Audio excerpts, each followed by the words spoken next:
मेरा कहना यह है कि हम हिंदुओं में, सनातनियों में, हमारी तो मानसिकता यह है कि पड़ोसी का घर जलता है तो हम यह कहते हैं हमें क्या फर्क पड़ता है, हमारा तो नहीं जल रहा। इस घटना ने, इस सीएए ने, जो सनातनियों में कंसेप्ट ही नहीं था, इसने हिंदू उम्मा को मजबूत कर दिया है और इसने हिंदुओं की उम्मा बना दी है कि बांग्लादेश में रहने वाला हिंदू, पाकिस्तान में रहने वाला हिंदू, अफगानिस्तान में रहने वाले हिंदू की चिंता हम करेंगे। ये एक नई उम्मा खड़ी हो गई है। तो डर यह है कि उनकी उम्मा टूट गई है, इसने आपकी उम्मा बना दी है। इस डर से लोग शाहीन बाग पे बैठे हैं। 70 सालों में यादव कौन है, ठाकुर कौन है, ब्राह्मण कौन है, ये कौन है, वो कौन है, आपको बांटा, आप बटे। इसने एक ही झटके में उम्मा बना करके कहा तुम सब सनातनी हो और हर सनातनी का फर्ज है कि दुनिया में किसी सनातनी के साथ कुछ हो रहा है उसकी तकलीफ में हम साथ खड़े होंगे। यह डर पैदा हो गया है। तो संकट यह है, इसलिए यह आपने जो लिखा है राष्ट्र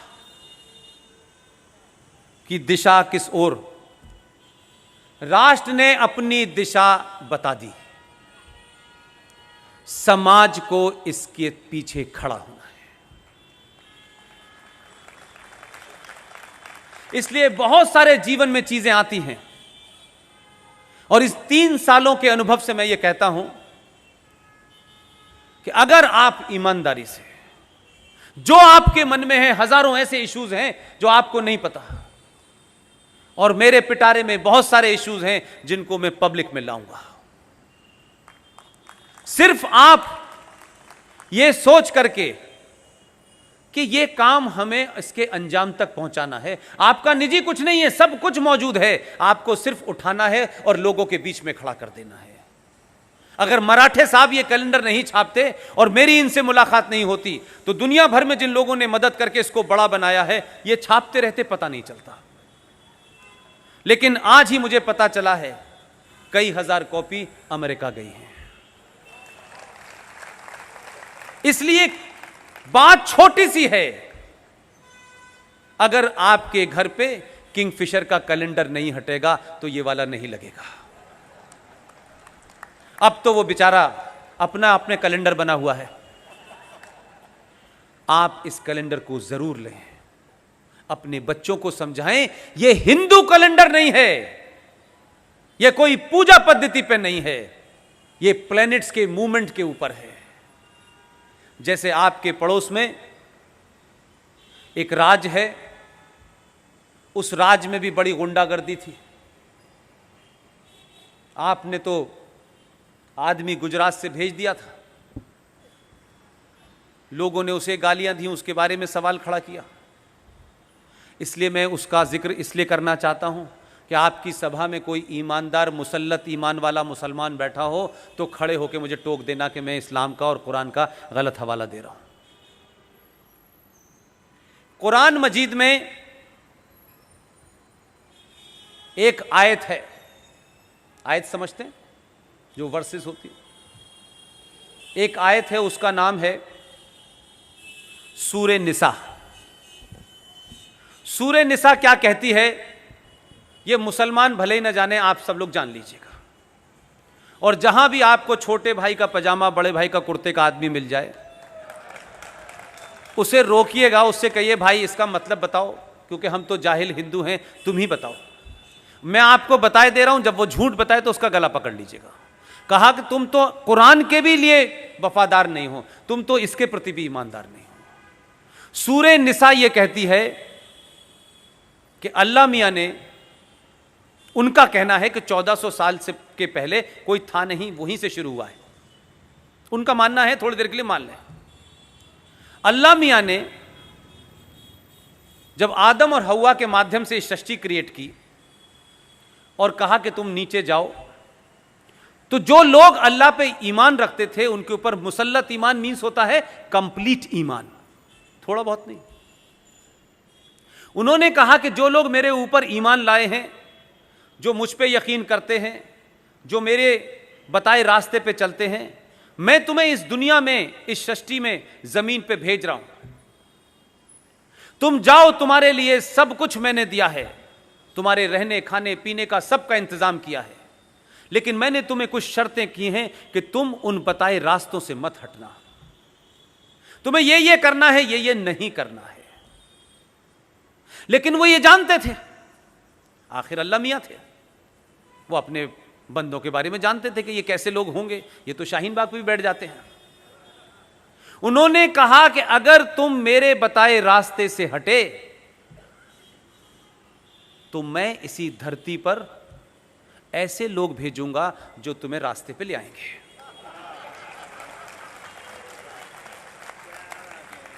उस सूरे निसा में यह नहीं लिखा हुआ है कि मैं आरिफ भाई को भेजूंगा, रफीक भाई को भेजूंगा। उन्होंने न नाम बताया, न शक्ल सूरत बताई। उन्होंने यह भी नहीं कहा कि वो आदि आस्तीन का कुर्ता पहनेगा। उन्होंने भेजा है। और जो बार बार सुबह से लेकर शाम तक कहते हैं रब्बुल आलमीन, इसका मतलब जानते हैं आप लोग? नहीं जानते। ये जो सृष्टि है, जो ब्रह्मांड है, जो यूनिवर्स है, इसे कोई ईश्वरी शक्ति चला रही है। ये सूरज का निकलना, ये हवा होना, ये पानी बरसना, जो कुछ भी होता है, मेरा आपका यहां बैठना भी, मुझ जैसा आदमी ये मानता है कि ये उसी शक्ति के कारण है।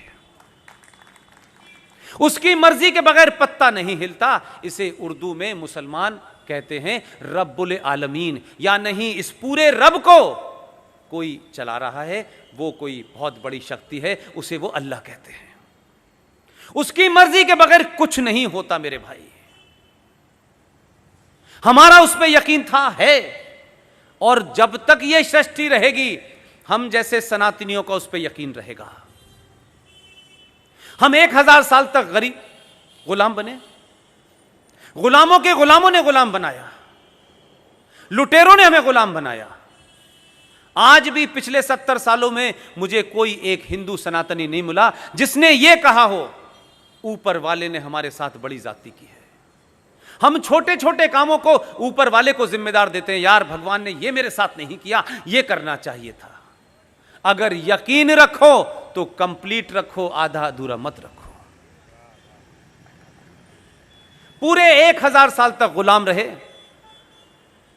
गुलाम रहने के बावजूद भी तरह तरह से हमारे धर्म को समाप्त करने की कोशिश की गई।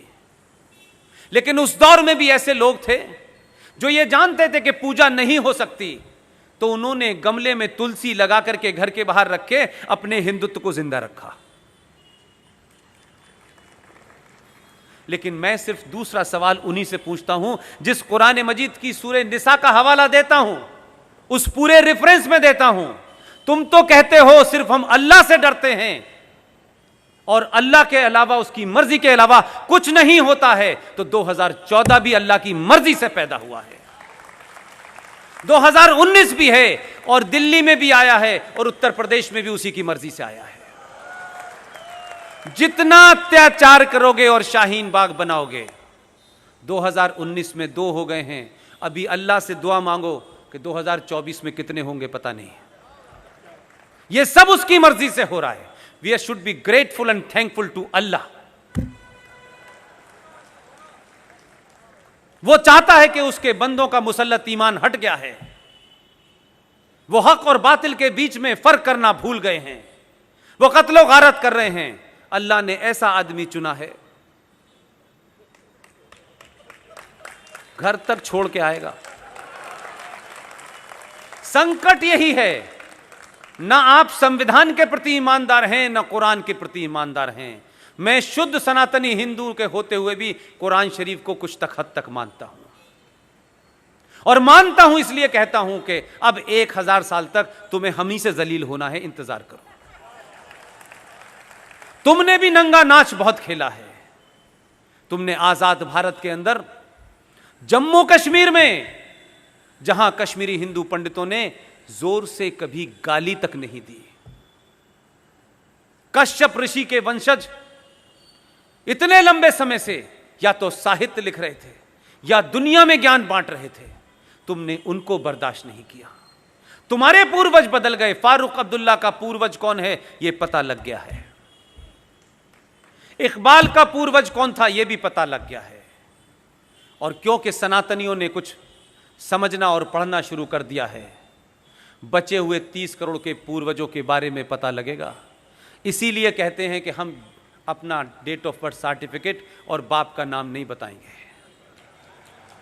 क्योंकि जो सरकार है अगर उसको अपने बाप का नाम तुमने बता दिया, वो पूर्वजों का नाम वैसे ही बता देगी जैसे 1722 में पता चला कि फारूक अब्दुल्ला के पूर्वज का नाम राघोराम कौल था। तो जो लोग घर वापसी की चिंता कर रहे हैं कि घर वापसी करो, घर वापसी करो, मेरी उनको भी एक मशवरा है। आप उस परंपरा के लोग हैं, आपके पास समय कम है, काम ज्यादा करने हैं, अपना टाइम किसी इंडिविजुअल की घर वापसी में मत करो। तुमने तो ऐसा लीडर चुना है जो राष्ट्र की वापसी में लग गया है, बड़ा काम करो। और ये राष्ट्र अगर वापस होगा तो 47 में जो जघन्य अपराध हुआ था 370 से, वहीं से शुरुआत की है उसने। ये 30,000 जो मंदिर तोड़े गए हैं, ये मथुरा और काशी में जो आप पूजा ही गलत तरीके से कर रहे हैं, आपने ये पूछा नहीं कि शिव की पूजा के सामने, उस मंदिर के सामने एक नंदी होता है और नंदी का मुंह शिव जी के सामने होता है। यही होता है कि नहीं होता है? लेकिन आपकी दुआ इसलिए कबूल नहीं हो रही, आपकी मन्नतें इसलिए काशी के बाबा नहीं मान रहे कि आपको इतना पुरुषार्थ दिया उन्होंने, लेकिन उन्हीं लोगों ने उस मंदिर में जहां मस्जिद बनी हुई है वहां पे शिव का स्तंभ था। उस मस्जिद को बनाने वालों ने स्तंभ को उठा के साइड में रख दिया है, लेकिन नंदी की शक्ल नहीं बदली है। नंदी इधर है, शिव जी इधर है। आप उनके वंशज हैं। जब तक नंदी के सामने शिव नहीं होगा, आपकी पूजा नहीं ग्रहण होगी। आपने बाबर से भगवान राम, मर्यादा पुरुषोत्तम राम की जन्मस्थली को छीनने में 550 साल लगाए हैं। अगर आप समय रहते जल्दी जल्दी करेंगे तो जिन लोगों को बहुत शौक है, जिन्होंने किताबों में पढ़ा है कि ये राष्ट्र एक सोने की चिड़िया था, जिस दिन भी ये सनातन की तरफ लौटना शुरू हो जाएगा, ये बहुत सारे बौने जो आपके इस शहर में हकला हकला के बोलते हैं, बहुत सारे लोग शेरो शायरी के माध्यम से आपको ज्ञान देते हैं, कुछ राइटर हैं, कुछ एक्टर हैं, अब उसमें से कुछ कंडक्टर हो गए हैं। अगर इस नरेटिव को आप तोड़ेंगे, जिस दिन भी आपके अंदर अपने इतिहास को, अपने पूर्वजों को लेकर के एक गौरव की भावना पैदा होगी। इंफीरियरिटी कॉम्प्लेक्स और कुंठा में रहने वाले समाज कभी भी जिंदा नहीं रहते। अगर आपके अंदर एक ऐसा भाव पैदा हो जाए कि आपको लगने लगे कि मुझसे दुनिया में कोई सुपीरियर है ही नहीं, मेरे पूर्वज ये थे। क्या कभी आपने अपने घरों के अंदर, आपको पता चल जाए कि आपके परिवार में कोई रानी लक्ष्मीबाई के दरबार में बहुत बड़ा मंत्री था, आप उसकी तस्वीर लगाते हैं कि नहीं लगाते हैं? आपको यह गौरव पैदा होता है कि नहीं पैदा होता? तो मुझे बताइए, दाऊद इब्राहिम के साथ की तस्वीर क्यों लगाते हैं? फिर तस्वीर लगाने का मतलब होता है कि आपके अंदर वो गर्व पैदा होता है, आपको दिखाने का शौक होता है कि मेरे पूर्वज ये थे। अगर आपने महाराष्ट्र से निकाल करके वीर सावरकर की तस्वीर घरों में लगी होती, छत्रपति महाराज शिवाजी की लगी होती, सुभाष चंद्र बोस की लगी होती, खुदीराम बोस की लगी होती, तो देश की सूरत बहुत पहले बदल गई होती। इसलिए शुरुआत घर से करिए, बहुत दूर जाने की जरूरत नहीं है, किताबें मौजूद हैं। और मैं फिर कहता हूं कि जब किताबें पढ़ें तो क्योंकि थोड़े देर के लिए ये जो वातावरण है इसमें बहुत लोग आपको चैलेंज करने आएंगे, और जैसे ही सौरभ भाई बोलेंगे और हम जैसे बहुत सारे लोग जो बोल रहे हैं, ये फौरन कहा जाएगा, और कहा जाता रहा पिछले 3-4 साल से। इस पदवी से भी हमको नवाजा गया कि ये तो आरएसएस के एजेंट हैं। अब बहुत सुन लिया मैंने आरएसएस के एजेंट हैं। मैंने कहा भाई मेरा तो आरएसएस से कोई संबंध इसलिए भी नहीं है कि अल्लाह ने मुझे वहां पैदा किया जहां आरएसएस थी नहीं। लेकिन मुझे जब बहुत गुस्सा आया तो मैंने एक मंच से कहा, ये बात आप अगर ये कहते हैं कि मैं आरएसएस का एजेंट हूं, तो आरएसएस के एजेंट होने में उतनी बुराई नहीं है जितनी लश्कर तोयबा और जैश मोहम्मद के एजेंट होने में है। इसलिए कोई क्या कहता है और कोई क्या कहकर के आपको डरा देता है, इसकी चिंता मत कीजिए। और सारी किताबें आपके पास मौजूद हैं। मैं बार बार उन किताबों का जिक्र इसलिए करता हूं कि ये किताबें छुपाई गई, दबाई गई, बताई नहीं गई।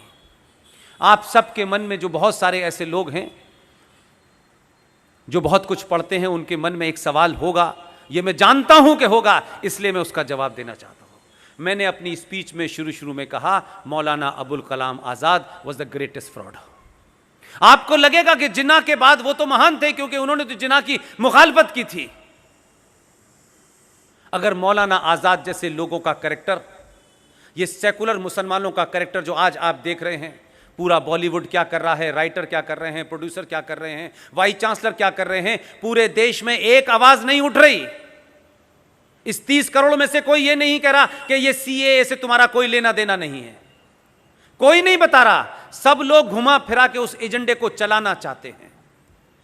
इसलिए मैंने कहा कि कुछ कुछ किताबों का अगर जिक्र होता, कुछ किताबों को बताया जाता, तो आपके सामने सच्चाई आ जाती और कोई आपको यह काउंटर नहीं कर पाता कि ये राइट विंगर्स ने किताब छाप दी है, आप उनकी किताब से हवाला दे रहे हैं। मैं तो उनके घर में जो बैठे हुए हैं, जो नेहरू जी की कैबिनेट का हिस्सा थे, प्राइम मिनिस्टर ऑफिस में थे, जो इंदिरा गांधी की कैबिनेट का हिस्सा थे, मैंने तो उनकी किताब का रेफरेंस दिया है।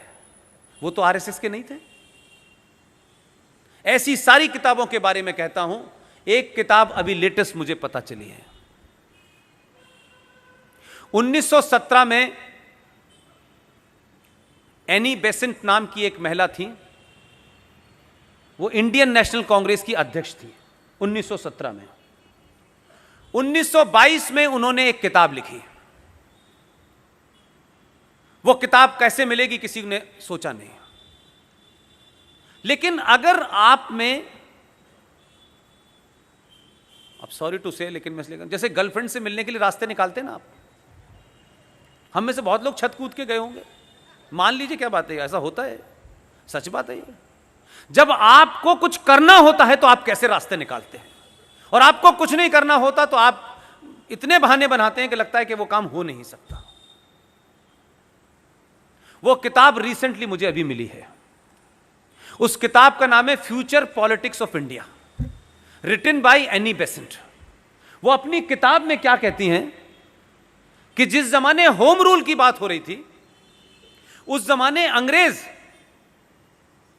जो अपर कास्ट थी, उसके खिलाफ जितने भी नीचे के लोग थे, उनसे अंग्रेज बुला बुला के ये कहा करते थे कि देखो तुम लोग होम रूल की मांग मत करो, अगर होम रूल आ गया तो ये ब्राह्मण तुम्हें अपना गुलाम बना लेगा। ये एनी बेसेंट लिख के गई है, ये किसी और ने नहीं लिखी। वो किताब अवेलेबल है। ऐसे ही एक किताब है, अंग्रेज ने लिखी है, वॉल्टर रीड उनका नाम है। किताब का नाम है keeping the crown, keeping the jewel in the crown, the great betrayal of British to India. उसमें वो लिख के गए कि भारत के बंटवारे के लिए कैसे माउंटबेटन ने टेलीफोन किया अपने दोस्त, जो उनके दोस्त हाई स्कूल में थे, रेडक्लिफ, उनसे कहा कि भारत का बंटवारा होना है, आपको भारत पहुंचना है। उन्होंने, रेडक्लिफ ने रिप्लाई दी, उस किताब में लिखा है, उन्होंने कहा है कि इसके लिए कम से कम 3 साल चाहिए।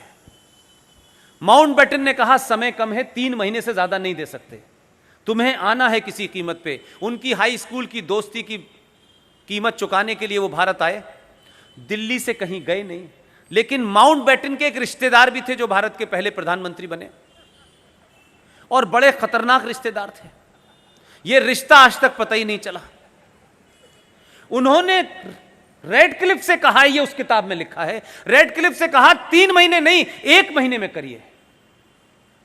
35 दिन के अंदर रेडक्लिफ दिल्ली से कहीं गए नहीं और दिल्ली में बैठ के नक्शे पे लाइन खींच दी। और उसी किताब में रेडक्लिफ का जिक्र करते हुए लिखा है कि उन्होंने कहा कि इतिहास मुझे माफ नहीं करेगा, ये मैं जघन्य अपराध मुझसे कराया गया।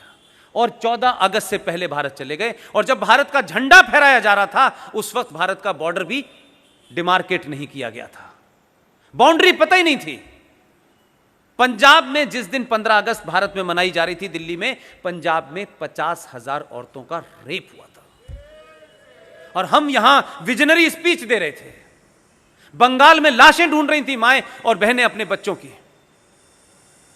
हमें इस झूठ के साथ आजादी मिली है और उसी झूठ के साथ हम चल रहे हैं। जब तक ये झूठ चला तब तक बहुत लोग आए, और इस झूठ पे से हल्की सी कालिक पुती है, इसलिए अब दूसरे लोग आने शुरू हो गए। ऐसे ही एक किताब है, उस किताब का नाम है one life is not enough. ये हिंदुस्तानी ने लिखी है, 24 कैरेट के हिंदुस्तानी ने लिखी है, राजस्थान के रहने वाले हैं। जवाहरलाल नेहरू जब प्राइम मिनिस्टर थे तो उनके ऑफिस में काम करते थे। इंदिरा गांधी थी तो भारत के फॉरेन मिनिस्टर बने, पाकिस्तान में भारत के हाई कमिश्नर बने। जीवित हैं, बड़े महान और मस्त आदमी हैं। उस किताब में लिखा हुआ है कि ये डिबेट के रेफरेंस में मैं कह रहा हूं, इसलिए वो किताब मैंने ढूंढी, क्योंकि मुझे कोई रेफरेंस देना था, तो मुझे कोई ऐसी घटना निकालनी थी कि ये वाकई में कभी हुई है या नहीं हुई है। भारत में एक लोक नायक के नाम से एक साहब मशहूर हुए, जिन्हें जयप्रकाश नारायण कहते हैं। उन्होंने किस सरकार के खिलाफ मूवमेंट चलाया ये विषय नहीं है, लेकिन एक जन आंदोलन बड़ा खड़ा किया आजाद भारत के बाद। सत्ता का परिवर्तन हुआ ये भी मेरा विषय नहीं है। जब उनकी मृत्यु हुई तो भारत की पार्लियामेंट के अंदर कुछ लोगों ने यह सवाल उठाया कि उनको श्रद्धांजलि देनी चाहिए। He was a great guy, बहुत बड़े आदमी थे। यकायक माउंटबेटन के रिश्तेदारों में से सब खड़े हो गए कि यह कैसे हो सकता है, वो तो पार्लियामेंट के सदस्य नहीं थे। यह बात आप सोचिए 79 से मेरे दिमाग में है। मैं उस वक्त हाई स्कूल में था और मुझे जवाब अभी 6 महीने पहले मिला। एक किताब मैंने खरीद के रखी 2 साल पहले, खरीद के रख ली, पढ़ता नहीं था मैं, लेकिन ये कुछ ऊपर वाले की देन है, सही समय पे मुझे वो मिल गई। मैं अपने साथी ओम यादव जी जो बनारस से आए हैं, ग्रेजुएट हैं, मेरे साथ, मेरा पूरे साथ रहते हैं 24 घंटे, सब छोड़ दिया है उन्होंने। मैं उनको कुछ देता लेता नहीं हूँ, वो सिर्फ वॉलंटरी मेरे साथ पिछले 2 साल से हैं। पूरे मेरे प्रोग्राम की कथा चिट्ठा रखते हैं, कहाँ जाना है, कैसे जाना है, चिंता करते हैं, युवा हैं। मैं उनके साथ बैठा था, मैं प्लेन में था, तो मैंने वो किताब निकाली और पढ़ना शुरू किया। आप यकीन मानिए, आपको लगेगा कि मैं कोई, और आप जानते हैं मेरी बैकग्राउंड ऐसी नहीं है, मैंने जीवन में बहुत कम पूजा की है। मुझे जैसे ही मैंने उस किताब को पढ़ना शुरू किया, मुझे 5 मिनट के बाद वो बात मिल गई जो 79 से मेरे दिमाग में थी, उसका तोड़ मिला। और उस किताब के one life is not enough, written by Kunwar Natwar Singh. Natwar Singh ने उस किताब के पेज नंबर 42 पे 3रे पैराग्राफ में लिखा है, और कमाल की बात लिखी उन्होंने। उसमें एक रेफरेंस के लिए एक बात इस्तेमाल कर रहा हूं। उन्होंने कहा, 3रे पैरे की शुरुआत है, Jawaharlal Nehru fall in love with Edwina Mountbatten. तो मैंने कहा इसमें कौन सी बड़ी बात है, इसमें तो बहुत उदारवादी थे, तो इसमें क्या है, ये तो होता रहता है, ये कोई विषय थोड़े नहीं है, ये कोई राष्ट्रीय समस्या थोड़े नहीं है। लेकिन आगे की बात उसमें महत्वपूर्ण थी। उसमें यह महत्वपूर्ण था कि इन 1960 मलेशिया के किसी आइलैंड के ऊपर एडविना माउंटबेटन की मौत हो गई। 1960 में एडविना माउंटबेटन मलेशिया के किसी आइलैंड पे अल्लाह को प्यारी हो जाती हैं। भारत की पार्लियामेंट में जवाहरलाल नेहरू ने एडविना माउंटबेटन को श्रद्धांजलि दी। यह है इस देश का खेल। यह बात मैंने इसलिए कहा कि मैं रेफरेंसेस जानबूझकर 5 जन का नहीं देता हूं कि कुछ लोग फौरन खड़े हो जाएंगे। देखिए साहब, 5 जन अच्छी बातें लिखता है, ठीक है, लेकिन इनको घर तक छोड़ के आने के लिए झूठों को इन्हीं का रेफरेंस देके पढ़ना पड़ेगा आपको। सब कुछ आपके पास है, अपने तर्कों को ठीक करिए, कंफ्यूजन को दूर करिए। एक किताब नहीं है, बहुत अच्छी अच्छी किताबें हैं। एक किताब का नाम है India from Curzon to Nehru and after, 1969 में लिखी गई यह किताब है। नेहरू जी के खास थे, हिंदुस्तान टाइम्स के एग्जीक्यूटिव एडिटर थे। उनका बेटा बाद में ये जो दार्जिलिंग नाम की जगह है वहां से मेंबर ऑफ पार्लियामेंट बना, जिसका नाम था इंद्रजीत। किताब लिखने का नाम वाले का नाम था दुर्गा दास। दुर्गा दास ने पेज नंबर 353 के ऊपर चैप्टर 13 में वो वर्णन किया है जिसके बारे में आपको नहीं पता आज तक। उसी में लिखा हुआ है। ये मैंने कहा कि कोई दूसरा लिख दे तो लोग सवाल उठाएंगे, लेकिन मैं बार बार इसको इसलिए दोहराता हूं कि आप जरूर उस किताब को पढ़ें, एक बार मुतमईन हो जाएं कि पुष्पेंद्र ने जो कहा है कहीं गलत तो नहीं कहा, और पढ़ने के बाद जगह जगह इन बातों को करिए, तब पता चलेगा कि भारत की आजादी में जो महान लोग थे उनको कैसे समाप्त किया गया और कैसे बौनों को बड़ा करके उनको बड़ा कर दिया गया। ऐसे ऐसे भी लोग हैं कि भारत रत्न लेने वाली जो कमेटी है उसके चेयरमैन हैं और खुद ही उस कमेटी में भारत रत्न ले लेते हैं। ऐसे ऐसे कमाल के लोग हैं और आज कह रहे हैं कि साहब लोकतंत्र खतरे में है। दुर्गा दास ने अपनी उस किताब में जो एक वर्णन किया है वो बड़ा मार्मिक है। सोमनाथ के मंदिर का जीर्णोद्धार होना था। वहां के मंदिर के लोगों ने डॉक्टर राजेंद्र प्रसाद को बुलावा दिया। डॉक्टर राजेंद्र प्रसाद ने सार्वजनिक तौर पे कहा कि मैं सोमनाथ का मंदिर है जिसको सरकार बनाने जा रही है अपने पैसे से, उस मंदिर के इनॉग्रेशन में मैं जाऊंगा। लेकिन प्रधानमंत्री तो वो तो एक्सीडेंटल हिंदू थे, तो उनको शर्म आई। तो उनको इस बात की नाराजगी थी कि डॉक्टर राजेंद्र प्रसाद उस समारोह में न जाए। डॉक्टर राजेंद्र प्रसाद ने कहा मैं राष्ट्रपति हूं, यह एक बात है, लेकिन मेरा फेथ ये दूसरी बात है। डॉक्टर राजेंद्र प्रसाद रहते हुए राष्ट्रपति के गए, उसमें हिस्सा लिया। एक एक्सीडेंटल प्रधानमंत्री को इतना नागवार गुजरा कि उनकी मौत तक का कारण बने। उस आदमी को बीमार हुए डॉक्टर राजेंद्र प्रसाद, उनके वहां जाने से उनके सारे फॉरेन ट्रिप कैंसिल कर दिए गए, क्योंकि राष्ट्रपति जब विदेश जाता है तो प्रधानमंत्री और कैबिनेट क्लियर करती है उसके, राष्ट्रपति अपने मर्जी से कहीं नहीं जा सकता है। यह भी महत्वपूर्ण नहीं था। दिल्ली के एक हॉस्पिटल में वो 4 दिन के लिए भर्ती हुए, बीमार हो गए थे, इतनी नफरत थी उन्हें। लाल बहादुर शास्त्री को बुलाया, यह वर्णन है उसमें, और लाल बहादुर शास्त्री से कहा कि मुझे लगता है कि राजेंद्र बाबू अब बचेंगे नहीं, आप दिल्ली में जरा घूमें और बताएं कि राजेंद्र बाबू की अंत्येष्टि कहां की जा सकती है। लाल बहादुर शास्त्री के जीवन की एक अजीब रोचक घटना है कि वो गए, उन्होंने पूरा मुआयना किया, यहां गए वहां गए, और आकर के उन्हें बताया कि विजय चौक पे, विजय घाट पे उनका अंतिम संस्कार कर सकते हैं। डॉक्टर राजेंद्र बाबू ठीक हो गए, वापस आ गए। लेकिन ट्रेजेडी देखिए, जो जगह लाल बहादुर शास्त्री ने राजेंद्र बाबू के लिए चुनी थी, लाल बहादुर शास्त्री की वहीं अंत्येष्टि हुई। लेकिन इस गुस्से के कारण कि वो दिल्ली में न हो, बीमार पड़ गए, राष्ट्रपति के जितने भी अधिकार उन्हें मिलने चाहिए थे एक पूर्व राष्ट्रपति को, वो नहीं दिए गए। और बिहार में कांग्रेस पार्टी का जो आज दफ्तर है, जिसे आप लोग सदाकत आश्रम के नाम से जानते हैं, उस सीलन भरे कमरे में डॉक्टर राजेंद्र प्रसाद को रहना पड़ा। इंस्ट्रक्शन दिए गए कि कोई चीज देनी नहीं है। सांस के मरीज थे, खांसते खांसते मौत हो गई। भारत के पूर्व राष्ट्रपति की मौत में जो वर्तमान राष्ट्रपति डॉक्टर राधाकृष्णन थे, उनसे यह कहा कि आप नहीं जाएंगे। लेकिन मैंने कहा उस दौर में भी बड़े पावरफुल लोग थे, उन्होंने कहा यह मुमकिन नहीं है कि मैं राष्ट्रपति होते हुए पूर्व राष्ट्रपति के अंत्येष्टि में न जाऊं। वो गए। ऐसे तमाम सारे लोग उस वक्त भी थे। यह सारा वर्णन दुर्गा दास ने अपनी किताब में किया है। हमको कहीं नहीं जाने की जरूरत है।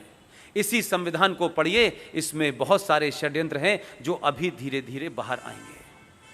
लेकिन आप यानी ये समाज इस गलतफहमी से बाहर आ जाए कि अभी तो 4 साल हैं। ये 4 साल नहीं है, ये 4 घंटे का समय है आपके पास। इस गफलत में मत रहिएगा कि हो जाएगा।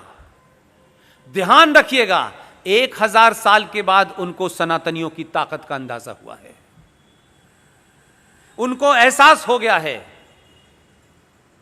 कि राजा दाहिर सेन के बाद जो सिंध का राजा था, जो पाकिस्तान चला गया, सिंध, राजा दाहिर को किसने मारा, यह पूरी कहानी है। राजा दाहिर सेन के बाद भारत की धरती के ऊपर 2014 में पहला हिंदू राजा आया है।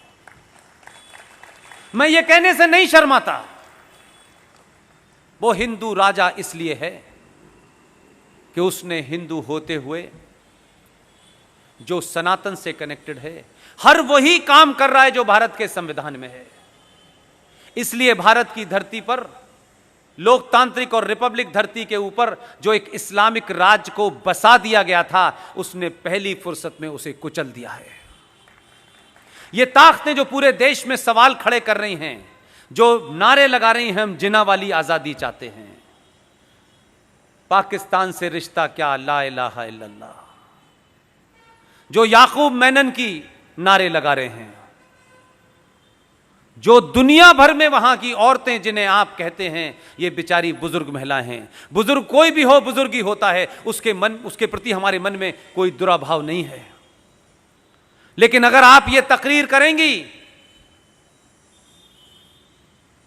कि हिटलर का हाल वही होगा, जो हिटलर की चाल चलेगा वो हिटलर की मौत मारा जाएगा, इस पे भी मेरा कोई विरोध नहीं है। आप सरकार का विरोध करें, किसी व्यक्ति विशेष का विरोध करें, किसी पार्टी का विरोध करें, यह आपका अधिकार है। लेकिन 2020 का भारत का विरोध नहीं करने देगा। आप आइडिया ऑफ इंडिया को नहीं तोड़ सकते हैं। एक महिला की स्पीच सुनिए, वो अपनी स्पीच में कह रही है कि ए जालिमों, यानी सत्ता और इस सत्ता के साथ खड़े होने वाले लोगों को वो ए जालिमों करके एड्रेस करती है। और इतनी फिलॉसफिकल बात ऐसे ही हल्के में नहीं कही जाती है, उसके पीछे बड़ा नैरेटिव होता है।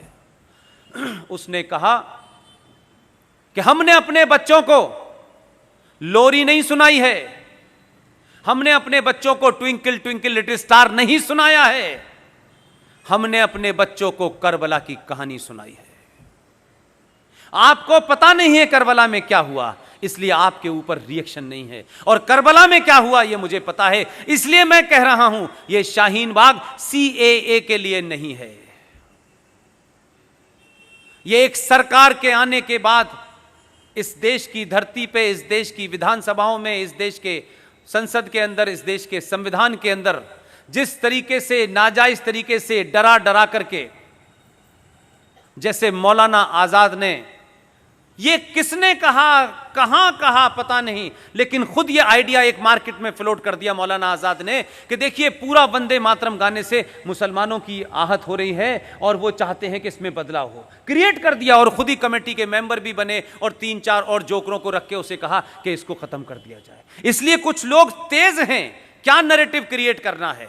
उसने जब ये कहा कि हमें करबला की शहादत का पता है, मैं उन्हीं मुसलमानों से एक सवाल कर रहा हूं, सच बताओ कुरान शरीफ पे हाथ रख करके, करबला में क्या हुआ था? अगर यह हिम्मत नहीं है तो हिंदुओं को और सनातनियों को झूठ बोलने के लिए करबला का इस्तेमाल मत करो। करबला में तुमने मोहम्मद साहब के खानदान, उनके नवासों के नवासे, उनकी हत्याएं करके उनकी गर्दनों को नेजों के ऊपर, नेजों कहते हैं बड़े बड़े त्रिशूलों के ऊपर लेकर के शाम की गलियों में उनकी औरतों को बेराबरू होकर घुमाया था। तुमने ये किया था, तुम किसको बताना चाहते हो? तुम तो न मोहम्मद के सगे हो न उनके खानदान के सगे हो। तुमने तो उनके दामाद को नमाज पढ़ते हुए उनका कत्ल किया। तुमने तो मोहम्मद की बेटी के घर में आग लगाई और जलते दरवाजे में उन्हें मार के दफन कर दिया। तुमने उनके नवासों की गर्दनें काटी। तुम कहते हो कि करबला हमें याद है। तुम करबला के बारे में झूठ बोल रहे हो। आज ये ताकतें कौन हैं? ये वही ताकतें हैं जिन्होंने मोहम्मद के खानदान को मारा। इसलिए अबू बकर से लेकर के अल बगदादी तक एक ही सोच है, जो मोहम्मद के नहीं हुए वो हिंदुस्तान के कैसे हो सकते हैं? जो उनके नवासों के नहीं हुए उसके कैसे हो सकते हैं? हमको सिखा रहे हो। हमने तो और हमारे डीएनए में तो राजा दाहिर सेन का इतिहास नहीं पढ़ा है तुमने, और मक्कार इस देश के इतिहासकारों ने पढ़ाया नहीं है, और हमें यह जिज्ञासा नहीं है कि हमारे पूर्वज कौन थे। राजा दाहिर सेन सिंध का आखिरी राजा था, उसका इतिहास पढ़ लेते, तब भी मुसलमान अपनी मुंह नहीं खोलता आपके सामने। मोहम्मद साहब के परिवार में नवासों के नवासे जो भी रह गए थे, राजा दाहिर सेन ने अपने किले में उनको छुपा करके शरण दी। लेकिन बदकिस्मती और ट्रेजेडी देखिए कि कासिम जो चला था वहां से, पूरा नाम उसका क्या है, मोहम्मद बिन कासिम। जो मोहम्मद बिन कासिम आया, उसने खानदान के खानदान मारे, मोहम्मद साहब के खानदान को मारा। राजा दाहिर उनके खानदान को बचाते बचाते लड़ते लड़ते शहीद हो गया, लेकिन मोहम्मद के बच्चों पे उसने आंच नहीं आने दी। उस मोहम्मद बिन कासिम ने मोहम्मद के खानदान को मारा। पाकिस्तान का आज हीरो मोहम्मद बिन कासिम है। कहां के मुसलमानों हो और किस जगह के मुसलमानों हो, हमारे मुसलमान होने पे मुझे शक है। और मेरा शक इसलिए है, जो मुसलमान हैं पूरी दुनिया में, जो कुरान को मानते हैं, जो शरिया को मानते हैं, जो हदीस को मानते हैं, वो मुसलमान होने का पाखंड नहीं करते। तुम मुसलमान नहीं हो, तुम इस धरती पे मुगलों द्वारा अत्याचारों के सामने तुमने तलवार के सामने शलवार पहन ली थी। तुम कन्वर्टेड हो, इसलिए तुम मोहम्मद के बारे में नहीं जानते। लेकिन हिंदुस्तान में पॉलिटिकली मुसलमान होना एक फायदे का सौदा है। सत्ताएं डरती हैं, लोग डरते हैं, समाज डरते हैं, नाजायज मांगों को लोग मान लेते हैं। इसलिए तुम असली मुसलमान नहीं हो, तुम कन्वर्टेड मुसलमान हो। इसलिए तुम सही इतिहास नहीं बताते। तुम्हारा इतिहास मोहम्मद बिन कासिम से नहीं होता। तुम वो बुज़दिल लोग हो कि तुम्हारे पूर्वजों ने लालच के मारे या तलवार के डर से अपना धर्म छोड़ के मजहब में चले गए थे। मैं ये बात आपसे इसलिए कह रहा हूं, जब वो आपको डराते हैं, आप तलवार से डर जाते हैं, आप फतवे से डर जाते हैं, तो कभी आप भी तो उनसे सवाल पूछो कि पागलों और जाहिलों, तुम किसको डरा रहे हो? हमारे बाप दादा पुरखे तब नहीं डरे तुम्हारी उस तलवार से, तो आज हम तुमसे डरेंगे? तुम तो डरे हुए लोग हो, हमें क्या डराओगे यार?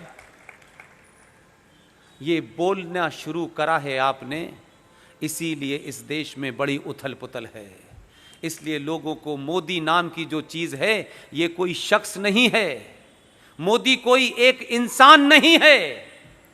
मोदी 1000 साल के बाद, 1000 साल पे सनातनियों पे 2 अत्याचार जो जुल्म हुए हैं, उस जुल्म को समाप्त करने वाली एक खुटी है जिस पे मोदी टंगा हुआ है। ये वो सोच है जिसके 7000 साल की तकलीफों को दूर करने के लिए हमें लगता है कि ये आदमी आया है, इसलिए पूरा देश उसके साथ खड़ा हुआ है और हर आदमी ये चाहता है कि इसको समाप्त करना चाहिए। इसलिए ये देश ने अपनी दिशा तय कर ली है। आपने टॉपिक बहुत अच्छा रखा है। अब मुझे और आपको, सौरभ भाई ने अपनी दिशा तय कर ली है, मैंने अपनी कर ली है। बहुत सारे लोग इस देश में, चाहे वो विवेक अग्निहोत्री जैसे फिल्मकार हों, वो भी बहुत पैसा कमा सकते थे 2 गाली देकर के भारत के सनातन को, 2 गाली देकर के देश के सरकारों को। वो भी क्या कहते हैं, उस लाइन में खड़े हो जाते जहां बहुत सारे राइटर और एक्टर हैं जो उनकी मर्जी के बगैर पैसा नहीं लेते। खड़े हो सकते थे, लेकिन विनय अग्निहोत्री ने भी वही रास्ता चुना जो सौरभ भाई ने चुना, जो मैंने चुना। और उन्होंने रास्ता चुना इसलिए एक पिक्चर बनाई जिसका नाम है ताशकंद फाइल। वो देश की पहली ऐसी पिक्चर है जिसमें स्क्रिप्ट नहीं लिखा गया है, सारा डॉक्यूमेंटेशन है। कोई अपनी तरफ से उसमें नैरेटिव पैदा नहीं, सिर्फ डॉक्यूमेंट के आधार पर। और ये डॉक्यूमेंट भारत से और पूरी दुनिया से लाके बनाए गए।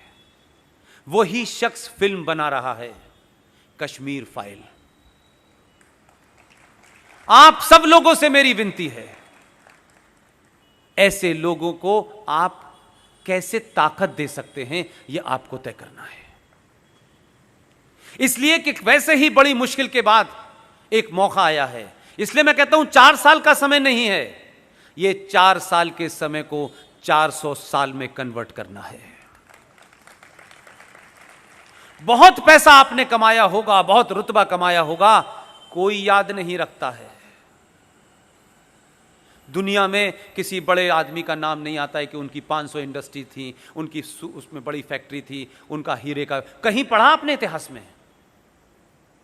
इतिहास में धारा के विपरीत जाके जो खड़े होते हैं उन्हीं का नाम आता है। धारा के विपरीत खड़ा होना बहुत मुश्किल था, लेकिन आज बहुत आसान है। मुंबई जैसे शहर में रात के 9 बजे करोड़पति लोग इसमें बैठे होंगे, बहुत काम उनके पास होंगे, लेकिन दुनिया भर में जो लोग बातें कह रहे हैं, सौरभ भाई जो बात कर रहे हैं, उस दिल ने उनके मन में कहीं कोई आग पैदा कर दी है, इसीलिए वो यहां बैठे हुए हैं। यहां से आपको ना कोई टिकट मिलने वाली है, ना यहां से कोई आपको पद मिलने वाला है, ना कोई नया कॉन्ट्रैक्ट मिलने वाला है, लेकिन आप सब कुछ जानना और जीना चाहते हैं। ये भूख आपको दिल्ली से अपने अपने घरों से उठा के लाई है। नीना जी 3.5 घंटे का सफर करके आई हैं, जितनी देर में मैं दिल्ली पहुंच जाता हूं। कोई बात जरूर है, इस लॉ को जलाए रखिए। यह समय कम है, लड़ाई बहुत है। अपने बीच में फैले हुए कंफ्यूजन को दूर करिए। अपने बच्चों के साथ बैठिए जिनको मार्केट में कंफ्यूज कर दिया गया है। अपने बच्चों को सच बताइए। बहुत कम समय है, मैं जानता हूं कितना कम समय है। हर दिन चैलेंज है सरकार के अस्तित्व के ऊपर। अंतरराष्ट्रीय ताकतें लगी हुई हैं। एक घटना को गार्डियन कैसे लिखता है, वॉशिंगटन पोस्ट कैसे लिख रहा है, बीबीसी कैसे लिख रहा है और अल जजीरा कैसे लिख रहा है। सब लोग मिल गए हैं। सबकी कोशिश है कि 2020 का जो भारत है, जो अपने इतिहास की तरफ लौट रहा है, जब पूरी वर्ल्ड इकोनॉमी के अंदर, वर्ल्ड जीडीपी में आपका 33% का कंट्रीब्यूशन था। अगर आप उधर लौटे तो पड़ोसियों की दुकान बंद होगी। उनकी भी जो है वो काका आजकल एमएलए बने घूम रहे मोदी के पीछे पीछे। चुनाव जीतने के लिए यहां आए थे कि गुजरातियों से कुछ रिक्वेस्ट कर दो कि मुझे वोट दे दें। तो ये ताकत जो है, ये आपकी ताकत है कि दुनिया का सबसे बड़ा ओहदेदार, जिसके वहां लाइन लगाई जाती थी कि कौन मिलेगा, वो आपके प्रधानमंत्री के पीछे पीछे एक एमएलए के कैंडिडेट की तरह घूम रहा है। इस सच्चाई को समझिए। वो गुजरात देखने नहीं आया था, उसको मालूम है कि वहां पे नैया डूब रही है। और यही है जो अपने भी जितवाएगा और मुझे भी जितवा देगा। गुजराती यही कमाल नहीं करते, वहां भी करते हैं। इसलिए इस बात को सोचिए। प्रवीण मेहता जी, आप अकेले हैं, आपके साथी आज क्यों नहीं आए? बहुत सारे। ये प्रवीण मेहता जी भी हैं, ये विपुल शाह भी जी हैं। मैं इन सब के नाम इसलिए लेता हूं, मुझे इस बॉम्बे में कोई नहीं जानता था 3 साल पहले, और क्यों जानेगा, मैं कुछ था नहीं। लेकिन प्रवीण मेहता से लेकर के पंकज भाई, विपुल भाई, इन्होंने एक प्रोग्राम कराया और उस प्रोग्राम में एक तस्वीर विपुल भाई, वो सौरभ भाई मेरे पास भेजी इन्होंने। मैं घंटों उस तस्वीर को देखता था और ये सोचता था कि ये दिन मुझे देखना था क्या? ये मेरे जीवन में ये दिन हो सकता है? हम लोग बड़े छोटे परिवारों से आए हैं, हमारा कोई बड़ा ऐसा परिवार नहीं है कि जिसकी हम चर्चा करें। और बड़े ख्वाब थे हमारे मन में। इन्होंने एक मुझे फोटो भेजा कि जहां ये प्रोग्राम कर रहे थे उसके बाहर एक बोर्ड लगा हुआ था और उस बोर्ड में मेरी एक तस्वीर लगी हुई और नीचे लिखा है हाउसफुल। मैंने कहा ऐसा तो हमने अपनी जिंदगी में जब घर से छुप के पिक्चर देखने जाते थे तभी लिखा देखा था यार, ये हम भी कहीं हाउसफुल हो सकते हैं, ये मैं सोच ही नहीं सकता था। तो उस मुंबई में जहां इतने बड़े बड़े लोगों ने प्रोग्राम किए और जब दिल्ली यहां आया बॉम्बे तो विपुल शाह जी ने कमाल का काम किया। इन्होंने बड़े बड़े कटआउट लगा दिए। मैं मुंबई में अपना कटआउट देख के सोचने लगा यार ऐसा कैसे हो सकता है, ये मुमकिन है क्या? और आज ऐसा इन्होंने माहौल कर दिया है कि मेरे जाने से पहले ये कटआउट लगवा देते हैं और शांति प्रिय धर्म के लोग परेशान हो जाते हैं। इसलिए जगह जगह वो अपना काम करते हैं, लेकिन आपकी तादाद, आपकी गिनती और देश भर में जो एक राष्ट्र को लेकर के चिंता है, इसलिए वो कहीं वहां नहीं पहुंच पाते जहां वो पहुंचने की कोशिश में करते हैं। मैं सिर्फ आपसे फिर आखिरी बार यही विनती करूंगा कि आप सबको बिना किसी छोटा बड़ा ऊंच नीच के राष्ट्र के लिए आप खुद क्या कर सकते हैं, और यह कहना बंद कर दीजिए मोदी पॉपुलेशन पे बिल कब लाएगा, नसबंदी कब करेगा, ये कब करे। वो जो कर रहा है उससे ज्यादा स्पीड से कोई देश का प्रधानमंत्री नहीं कर सकता, क्योंकि हम प्रधानमंत्री को समझते हैं कि उसके पास ताकत है, वो सब मिनटों में कर देगा। 1000 साल की गंदगी है और अंदर से चैलेंज है। पाकिस्तान, बांग्लादेश, ईरान और चाइना से चैलेंज नहीं है भारत को। जब भारत की आर्मी के चीफ ने यह कहा कि 2 फ्रंट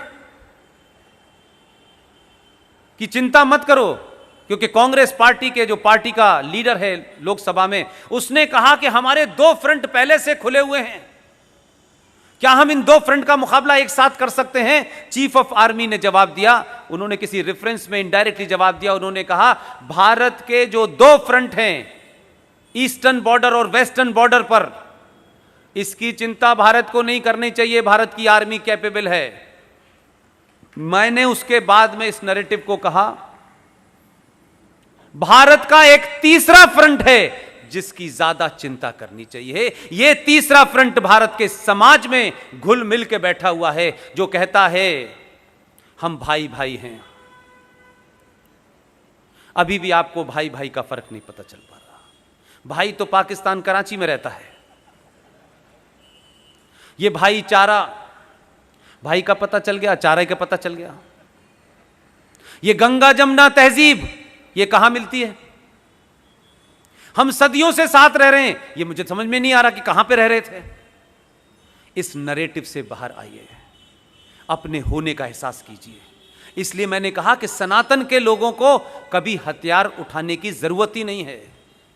आपने तो 2 भेजे हैं, तब अल्लाह से यकीन हट गया है। आप तय करें, हमारे निजी स्वार्थ कुछ भी हो, हमारी आपसी अनबन कितनी भी हो, लेकिन हम दिल्ली पे उसी को बिठाएंगे जो 5000 साल पुरानी सभ्यता और सनातन राष्ट्र को बचाने के लिए काम करेगा। उसकी जात क्या है, उसकी पार्टी क्या है, वो क्या खाता है, वो क्या पीता है, ये हमारा एजेंडा नहीं है। ये बहुत खुशी की बात है कि वो जो करता है खुलेआम करता है,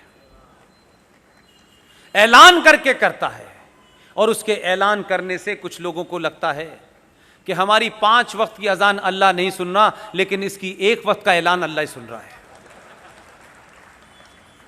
जो कौमें, जो समाज अपनी पहचान पे शर्माते हैं, अपने विचारों पे शर्माते हैं, अपने पूर्वजों पे शर्माते हैं, अपने शास्त्रों पे शर्माते हैं, वो समाज जिंदा रहने लायक नहीं होता।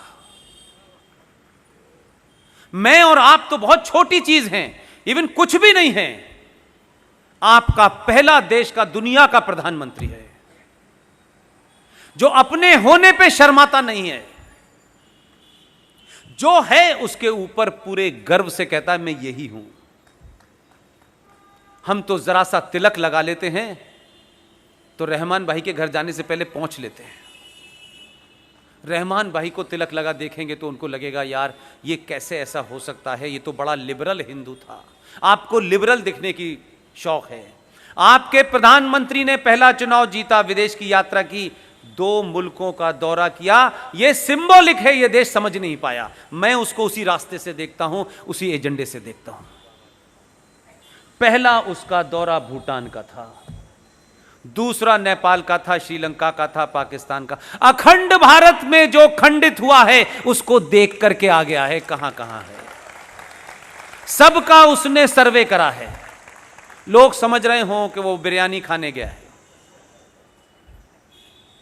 और नेपाल के उस मंदिर में 6 घंटे पूजा की। यह बात मैं किसी एंगल से नहीं कहना चाहता, मैं यह कहना चाहता हूं कि भारत का प्रधानमंत्री इस समाज में जहां लोगों को प्रधानमंत्री और राष्ट्रपति बनते ही टोपी लगाने का और हरा रंग का डालने का शौक हो गया था, नेपाल के मंदिर में 6 घंटे पूजा करने के बाद बाहर निकला, गेरुआ वस्त्र पड़ा था, गले में रुद्राक्ष थे, लंबा सा तिलक था। पूरे टेलीविजन ने दिखाया, जिसको पसंद है ठीक है, जिसको नहीं पसंद है आंखें बंद कर ले। मैं जो हूं वही रहूंगा, ये मेरा फेथ है। मैं प्रधानमंत्री हो गया हूं, इसका यह मतलब नहीं है कि मैं अपने फेथ को गाली दूंगा। तुम्हारा फेथ है, तुम मानो। लिहाजा उसने इतना बड़ा मैसेज दिया, आप मंदिर तो जाइए, मंदिर में कुछ तो करिए, 5 मिनट बैठेंगे। यह बात अलग है कि कुछ लोग मंदिर नहीं जा रहे थे। उनका कहना था मंदिर जाते वही लोग हैं जो लड़कियां छेड़ते हैं। आपने ऐसी ताकत बनाई, बेचारा मंदिर मंदिर जा रहा है और आपको रोज बताता है कि देखो मैं मंदिर भी जाता हूं, जनेऊ भी पहनता हूं। मां ने सिखाया नहीं कि मां ऐसे खानदान से आई नहीं थी कि जनेऊ पहनाए जाएं, तो जनेऊ वो कभी कुर्ते के ऊपर पहन लेता है, कभी सीधे हाथ पे लेता है, कभी उल्टे हाथ पे लेता है। इस समाज ने जरा सी जागृति में, समाज नहीं, आपने राजनीति का पूरा एजेंडा ही बदल दिया। इसलिए आपके प्रधानमंत्री ने बहुत काम जो साइलेंटली किए हैं उसकी चर्चा हम नहीं करते हैं, वही बहुत बड़ी बात है। एक छोटी सी घटना है, हम सब भूल गए होंगे। वो फर्स्ट टर्म में जब आए थे तो एक काम उन्होंने किया था, उन्होंने कहा कि आप किसके बेटे हैं। यह सत्यापन, यह अटेस्ट कौन करेगा कि मेरे पिताजी का नाम स्वर्गीय बलदेव प्रसाद है, मैं उनका पुत्र हूं।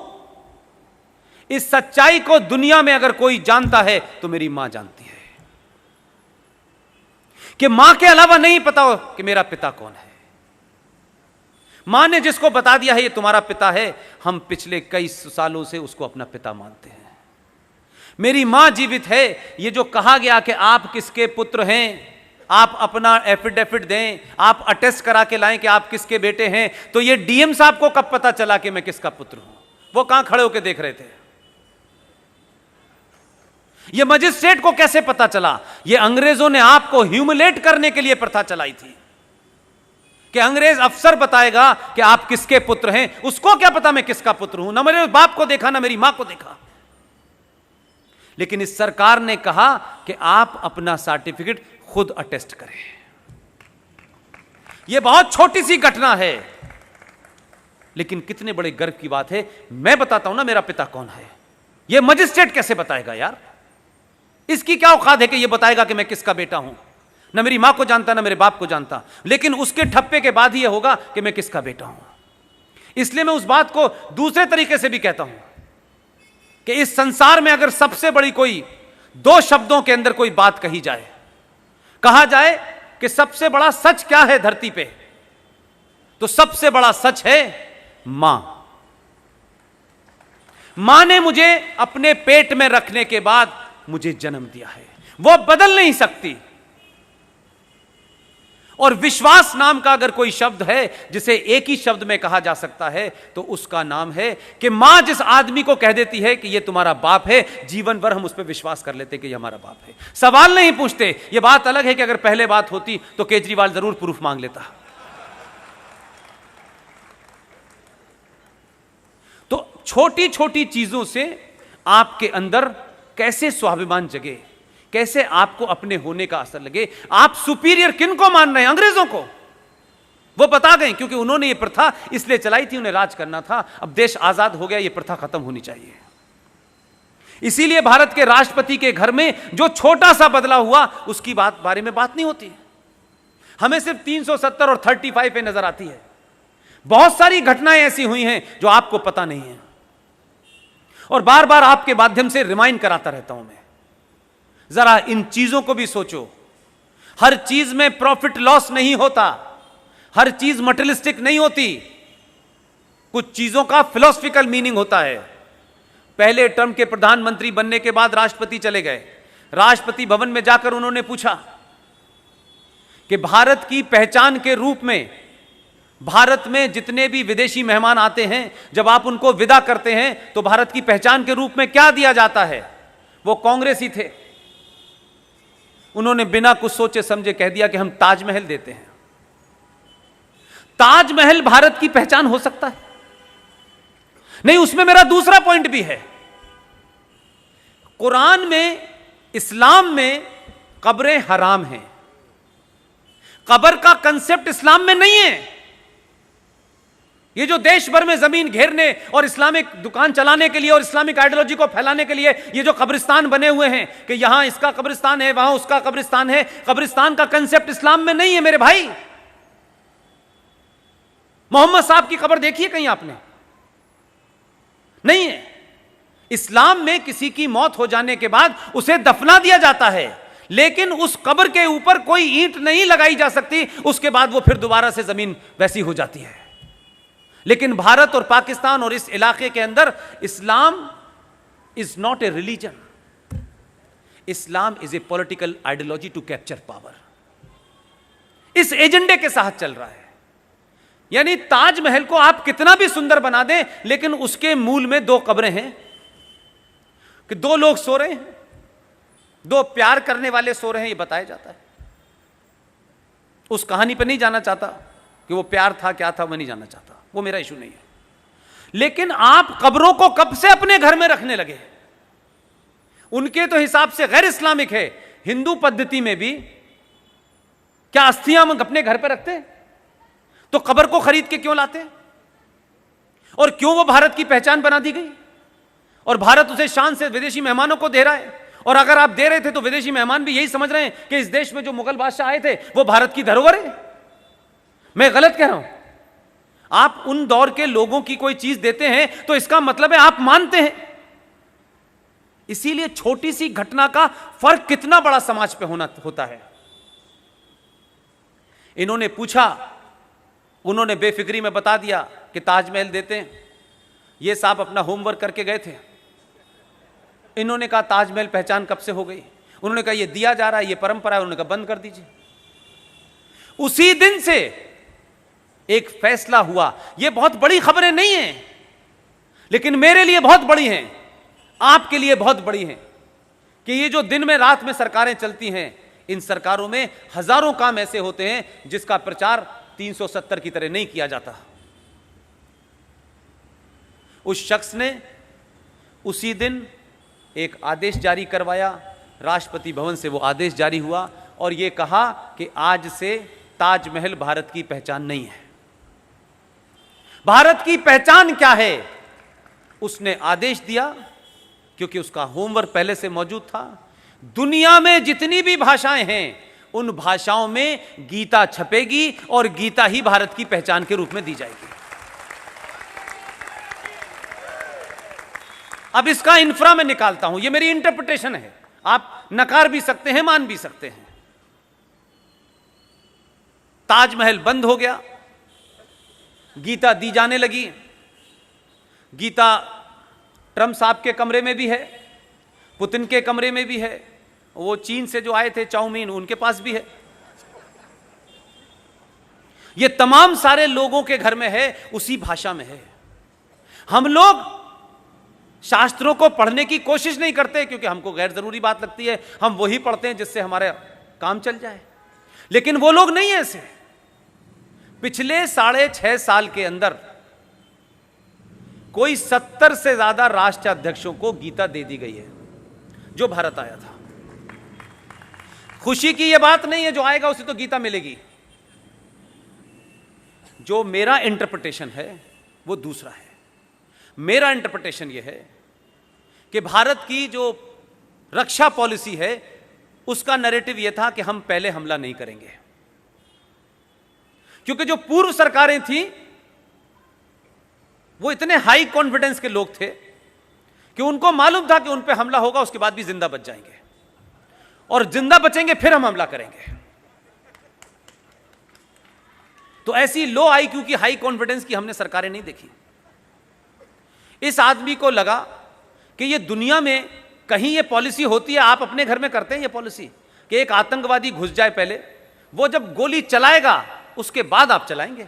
तो वो गोली हवा में चलाएगा, आप उसके सीने पे चलाएंगे क्या? आप रहेंगे तब गोली चलाओगे ना भाई। इस आदमी ने बिना किसी कैबिनेट की मीटिंग के, कोई डॉक्ट्रिन नहीं थी हमारे यहां ये, लेकिन जैसे हमारे यहां महात्मा गांधी को महात्मा गांधी आप कहते हैं, और जब ये पूछते हैं कि महात्मा गांधी को महात्मा गांधी कहने के लिए भारत के संविधान में कहां संशोधन हुआ, संसद में कहां बात आई कि इनको महात्मा गांधी कहा जाए, तो पता चला आरटीआई में कि नहीं, ऐसी तो कोई बात ही नहीं है। आप अपने मन से कह रहे हैं, मत कहिए। तो बहुत सारी पॉलिसीज हमारे यहां बन गई लेकिन कभी वो डॉक्ट्रिन नहीं बनी। तो ये जो हुआ कि साहब हमारे तो पॉलिसी ऐसा है कि हम पहला हमला नहीं करेंगे। इस आदमी ने बिना लंबी चौड़ी बात करते ही इनको लगा कि फला जगह से हमला होने वाला है, ये उठे, उन्होंने वहां जाके हमला कर दिया। अब बालाकोट में जब हमला कर दिया तो पाकिस्तानी बोले, अरे ये तो कह रहे थे कि पहले हमला नहीं करते हैं। बोले कि अब दिल्ली में लोग बदल गए हैं। एक घटना ने आपकी पॉलिसी बदली, और उस पॉलिसी के बाद में जरा ध्यान रखें, ये पुरानी घटना नहीं है, जरा जाकर के देखिएगा मेरी बातों को। जिस वक्त बालाकोट पे हमला हुआ तो उस हमले में आपका एक आदमी उधर रह गया।